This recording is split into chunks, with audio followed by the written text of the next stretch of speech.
मूर्ति पूजामूलं गुरुपदं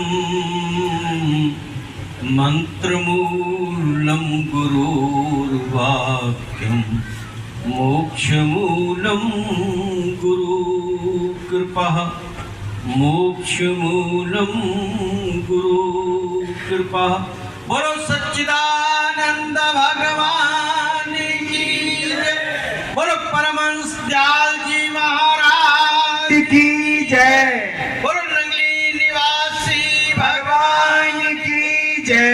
बोलो निजातम प्रेम भगवान की जय। सब संतन की जय, सब भगतन की जय।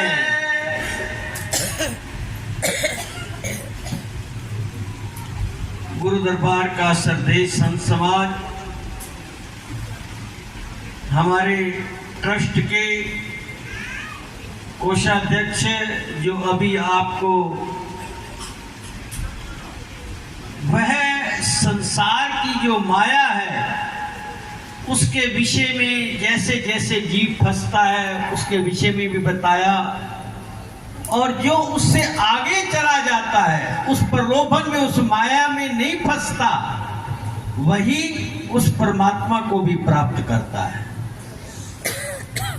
अनेक प्रकार के प्रसंग भजनों के माध्यम से सत्संग के माध्यम से चाहे वो शरणागति का हो, ज्ञान का हो, कर्म का हो, उपासना का हो, भक्ति का हो, हर प्रसंग आपके समक्ष आए किसी न किसी रूप में। समय का अभाव है, सभी महापुरुषों का मैं उल्लेख करना चाहूं तो बहुत समय लगेगा, मेरे को ही सबसे ज्यादा जल्दी है। और इस आयोजन के बारे में जो अपने आप में ही अद्वितीय है, अद्वैत जयंती के उपलक्ष्य में जो छठी का पावन उत्सव जिस रूप में मनाया जाता है, छठी के उपलक्ष्य में ही ये दादा गुरुदेव भगवान के पावन अवतार दिवस के उपलक्ष्य में छठी का जो पावन पर्व मनाया जाता है उसके उपलक्ष्य में निरंतर गोयल जी ने एक संकल्प लिया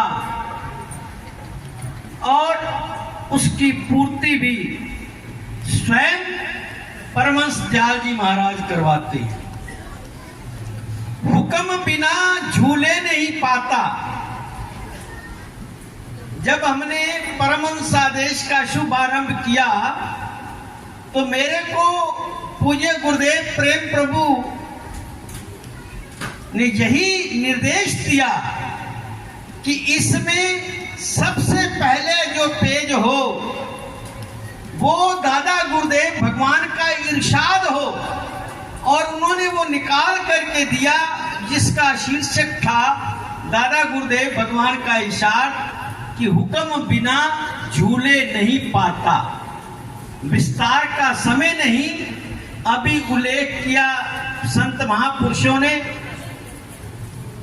जो कोई भी उसका स्वाध्याय करेगा, मैं ये दावे के साथ कह सकता हूं कि कोई भी दुनिया का सदग्रंथ, मैं केवल अपने सनातन तक उसको सीमित नहीं कर रहा। कोई समझे कि हम अपने हिंदुत्व की या सनातन की परंपरा को मैं वहां पर उल्लेखित कर रहा हूं। विश्व के जितने भी धर्म हैं, जितने भी संप्रदाय हैं, जितने भी महापुरुष हुए हैं, जितने भी साधक फकीर हुए हैं, मैं ये दावे के साथ कह सकता हूं कि कोई ऐसा प्रसंग उसमें नहीं रहा होगा जो उसमें दादा गुरुदेव भगवान ने जिसको छोड़ा होगा। इससे आप अपने आप ही परिकल्पना कर सकते हैं कि उनकी विद्वता कहें, त्रिकालदर्शिता कहें, या उनकी अपनी एक साधना और तपस्या कहें, जो अपने आप में वो बैखरी वाणी आती है, साधक जन इस चीज को समझते हैं। जो साधक जो उस पथ पर चलने वाला पथिक है वही उसको समझ सकता है। जो उस सदग्रंथ का स्वाध्याय भी करेगा तो समझेगा वही जो उस राह का राहगीर होगा, उसका पथिक होगा। तो कहने का भाव, उस महापुरुष के प्रति हम कुछ कहना चाहें तो मिसाल तो ये आती है ना कि सूर्य को दीपक दिखाने वाली, वो दीपक छोड़ करके कहीं एक चिंगारी मात्र भी आज हम कहें तो उसमें हम नहीं कर सकते। ये तो ऐसे ही ये नाम कर देते हैं कि उसमें ये किया, हमने किया। निश्चित ही उसके हुक्म के बिना कुछ हो नहीं सकता। उन महापुरुषों का ये संकल्प रहा, चाहे सतगुरु नगर वाले स्वामी विवेक सुखानंद जी महाराज हो, हमारे पूज्य गुरुदेव प्रेम प्रभु हो, एक ऐसी लगन थी कि साधना की गहराई में अगर साधकों ने जाना है तो इस ग्रंथ को हमें आगे लाना होगा। बहुत कुछ उन्होंने हाथ से लिख करके वो चक्र भी बनाए, वो शरीर की आकृतियां भी बनाई, बहुत कुछ बनाया। हमने वो समय काल खंड हमने वो देखा है उन महापुरुषों का।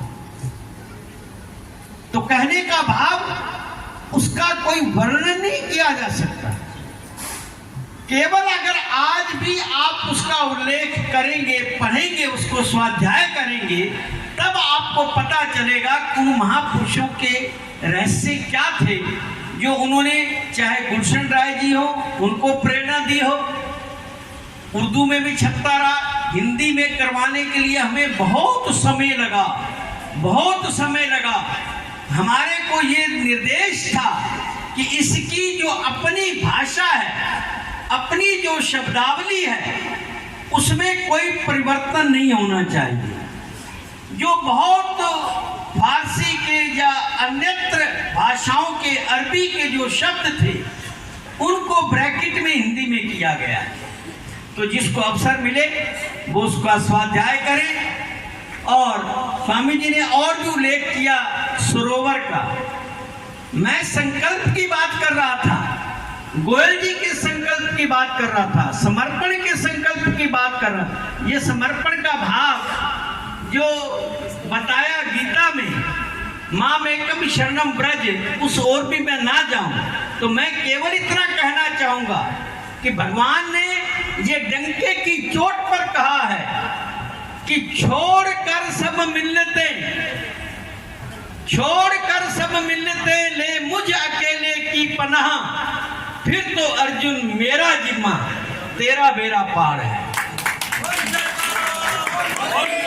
भगवान को भी उस गुरु के रूप में आना पड़ा और अर्जुन को कृष्ण, वो शिष्य के रूप में आना पड़ा। जब वहां पर गुरु और शिष्य का संवाद होता है तब जाकर के कहीं बेड़ा पार होता है। ये गीता का सूत्र है। और जो हम यहाँ पर गोयल जी की संरचना देख रहे हैं, इसमें भी उसी का हाथ है। वो माता जी हमारे समक्ष बैठी हुई हैं, गीता देवी, प्रत्यक्ष में, और उनका भी आशीर्वाद और जो उनकी ललाहिता है, ममत्व है, आज जब हमारे से मिली तो बस उनके भाव यही थे, कुछ उनको परवाह नहीं, और केवल हमारे से यही कहने लगी कि मेरी बहू, बस आप सभी समझते हैं। ये दंपत्ति, मैंने यही कहा, जब ये गुरु महाराज जी की शरण में है तो आप निश्चिंत हो जाओ। ये उसी शरणागत के रूप में आज एक मिसाल बने हुए हैं सबके लिए। सरोवर की बात कर रहे थे, अब मैं किसी प्रसंग को छोड़ता हूं तो भी अच्छा नहीं लगता, क्योंकि ये रहेंगे कि अपनी प्रशंसा सुन करके और उसका कोई स्पष्टीकरण नहीं कर रहे। वास्तव में उसमें मेरा कुछ नहीं है। मैंने इसलिए इस प्रसंग को लिया कि इन्होंने वो सारा लिया, पर वो श्रेय शुरू हमारा है नहीं, वो भी एक समय काल परिस्थिति होती है। उस समय गुरुदेव इससे क्या कार्य करवा लेते हैं, वो एक अदृश्य शक्ति होती है। जिस समय नंगली साहब आप लोग जाते थे पगडंडियों से, मैं अब देखता हूं तो कुछ गिने चिने चेहरे ही मेरे को नजर आएंगे। हरीश जी बैठे हुए हैं, अपना विनोद जी बैठे हुए हैं, सुरेश जी प्रधान किस मस्ती में अपना मस्ती का आनंद ले रहे थे, और कुछ गुड्डी बहन जी वगैरह और कई बुजुर्ग हैं बीच में। तो उस समय देखा होगा कि जब महाराज श्री ट्रस्ट के प्रधान बने तो एक क्रांति आई निर्माण के कार्यों की और विस्तार की, और उनके साथ सारा संत समाज, चाहे वो कुरुक्षेत्र हो, सतगुरु नगर हो, शार शब्द मिशन हो, चाहे पंजाब हो, कोई भी, चाहे फतेहाबाद हो, मैं समझता हूं कोई भी ऐसा उस समय का महापुरुष नहीं रहा जिन्होंने उसमें अपनी सहयोग ना किया हो या उस संकल्प की पूर्ति के लिए आगे ना आए हो। ये जो रास्ते बने हैं, उस समय सड़कों का जो निर्माण हुआ, अब जिसका पुनर्निर्माण हो रहा है ये पुलिया का, ये भी उसी कालखंड में बनी है। हम लोगों ने वहां पर हैंडपंप चलाए हैं, सिर पर मिट्टियां ढोई हैं जिस सड़कों पर आप आते जाते हैं। ये कोई गवर्नमेंट ने नहीं बनाई थी उस समय। अब ठीक है, अब कुछ प्रभाव है, गुरु महाराज जी की कृपा ऐसी है तो राजनीतिक लोग आते हैं और ये संसाधन सड़कों के मार्ग भी बन रहे हैं। समय काल की परिस्थिति है। जो एक संकल्प सरोवर का भी पूज्य गुरुदेव ने सारे ट्रस्टियों के समक्ष रखा कि निजातम प्रभु का ऐसा आदेश है। मेरे को बार बार ये प्रेरणा होती है कि जल का अभाव है, जल की व्यवस्था करो, संगत बढ़ रही है। वहां उस समय महाराज जी ने एक टंकी बनवाई थी जो इस परिसर में ही आती थी, मंदिर के परिसर में, और हर जगह फिटिंग करवाई। लोग बात देखते थे उस जमाने में कि टूटियों में भी पानी आता है। ये उस समय कालखंड की मैं बात कर रहा हूँ, किसी ने टूटियां भी नहीं देखी थी उस समय। उस समय वहां पर ये जल की व्यवस्था पूज्य गुरुदेव प्रेम प्रभु ने निजातम भगवान के निर्देश अनुसार ये करवाई, और उन्होंने सारे ट्रस्ट के समक्ष ये रखा कि क्यों ना यहाँ पर एक सरोवर का भी निर्माण हो। और उस समय सभी महापुरुषों ने, पहले हम सुनते हैं ना, जैसे गुरु महाराज जी के मंदिर निर्माण में सबने तसरे ढोए, सारा स्वयं सेवक बन करके सेवा की, उसी प्रकार से उस समय के समकालीन महापुरुषों ने उस सेवा में सहभागिता तन से, मन से, धन से पूर्ण सहयोग देकर के उसकी एक संरचना रची। वही कालखंड की बात आती है। हमने उसमें कुछ नहीं किया, वो करने वाले भी आप लोगों के बीच में जिज्ञासु हैं। मैं तो कहने लगे हमारे को ये सामान ला दो, ला करके मैं तो प्रयागराज चला गया। आके देखा तो वहां पर सीढ़ियों पर पत्थर भी लगा पड़ा है, टाइलें भी लगी पड़ी हैं। हम तो खामा खाई हमारा नाम हो रहा है। और आकर के वो जो शेड का महिला घाट का निर्माण हुआ वो आपके समक्ष है। ये कोई अदृश्य शक्ति है जो किसी न किसी को कोई प्रेरणा देती है।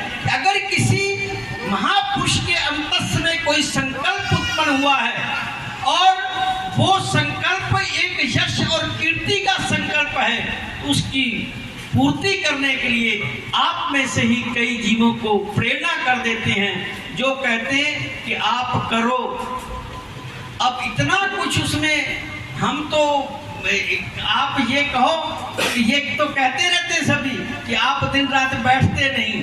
मैं बैठता इसलिए नहीं कि आप लोग नहीं बैठने देते। इतना कुछ उस प्रवाह को चलाते हैं, उस संकल्प की पूर्ति के लिए इतना प्रेरित करते हैं कि हम भी कहते हैं राम काज कीने बिने मोहे कहाँ विश्राम है। तो उसी प्रकार से सद्गुरुदेव भगवान अपने आप ही उस संकल्प की पूर्ति करवा रहे हैं। जब निजातम प्रभु ने समर्पण का एक अथा स्रोत प्रवाहित किया तो ये तो अपने आप ही उनके संकल्पों की तो पूर्ति होनी है। तो ये सारे आप जैसे गुरुभक्त बीच में बैठे हुए हैं, मैं किसी का उल्लेख नहीं करता, वो जिस रूप में हैं सद्गुरुदेव भगवान हमेशा उन पर अपने छत्र छाया और कृपा दृष्टि बनाए रखे और इसी प्रकार से वह गुरु घर की तन मन धन से सेवा निरंतर करते रहें। और इन्हीं भावों के साथ समय तो बहुत ज्यादा हो चुका है, मैंने ही अब जाना भी है और ये एक संकल्प था, मैंने कहा था 8:30 बजे करो और 9 बजे तक लंगर चालू हो जाना चाहिए और मैं वो देख रहा हूँ जो निश्चित किया था वो पूरा हो गया है। 9 बजने में भी 5 मिनट बाकी है। तो मैं उसमें अभी और हमारे आदरणीय बहन जी का भी जो केक का इन्होंने प्रोग्राम बनाया वो भी होना है। और निश्चित ही मैं अपने निजातम प्रेम ट्रस्ट की ओर से हमारे आदरणीय संत बहन कृपाल प्रेमानंद जी जो पहले ही आ गए थे ये सारी व्यवस्था को देखने के लिए, मेरे को सवेरे भी कहीं जाना था, मैं जींद गया हुआ था, वहां से आए और अभी फिर प्रस्थान करना है कानपुर के लिए। तो इसलिए हमने कहा था कि जल्दी से आज का ये आनंद आप प्राप्त करें। तो निश्चित ही शरणागति अपने आप में विशेष है और उस रूप में गुरु और शिष्य के रूप में, अन्यत्र अगर इसी को लेंगे तो फिर बहुत मुश्किल हो जाएगी। इसलिए कहते हैं तो गुरु कृपा ही केवलम। मानस में गोस्वामी जी ने यही कहा है, जय जय जय हनुमान गोसाई कृपा करहूं गुरुदेव की न्याय। गुरुदेव की भांति अगर कोई कृपा होती है तो उसमें कोई शेष नहीं रह जाता, चाहे शारीरिक, संसारिक, व्यवहारिक, दैविक, भौतिक तरह तापों से आपका कोई छुटकारा कर सकता है तो वो केवल और केवल गुरु कृपा ही कर सकती है।